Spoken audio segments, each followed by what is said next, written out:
À la clinique d'Arcachon, on reçoit des patients la plupart du temps adressés par les médecins généralistes, et quelques-uns en urgence, dans le cadre de la prise en charge de pathologies de chirurgie générale, pathologies de la paroi, les hernies, les éventrations, la pathologie vésiculaire, la pathologie colorectale, notamment cancéreuse. En collaboration avec le service d'oncologie de la clinique, les oncologues et les radiothérapeutes de Bordeaux-Nord, la prise en charge de la chirurgie de l'obésité avec une équipe dédiée et petite spécificité de chirurgie proctologique avec mon associé le docteur Darquies.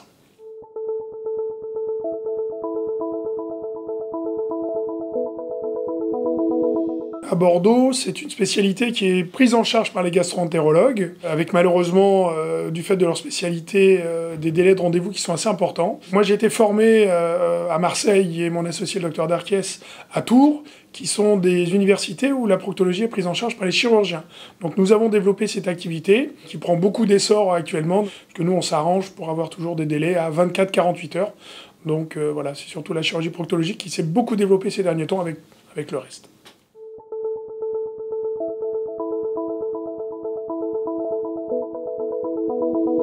Toujours dans le cadre de la proctologie, nous nous sommes formés à une technique qui est un petit peu récente en France, qui a déjà 10-15 ans, notamment dans les pays nordiques, qui est la prise en charge en ambulatoire de la maladie hémorroïdaire, avec notamment des ligatures électives des artères hémorroïdales par repérage échodoppler et avec des mucopexies.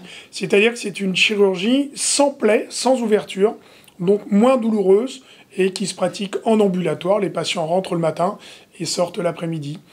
Ils ont une période de réadaptation qui est beaucoup plus courte et ont besoin de moins d'antalgiques. La maladie hémorroïdaire, c'est une maladie fonctionnelle, c'est-à-dire qu'en fait, c'est représenté par une gêne avec deux signes importants, les saignements, les rectorragies, l'émission de sang rouge, surtout lors de l'essuyage des selles, et l'apparition de tuméfaction, donc de sortes de boules au niveau de l'anus. C'est cette gêne que l'on prend en charge. Les boules, les tuméfactions, en les remontant, et les artères, en allant une par une les repérer avec une sonde qui émet un son quand on est en face de l'artère.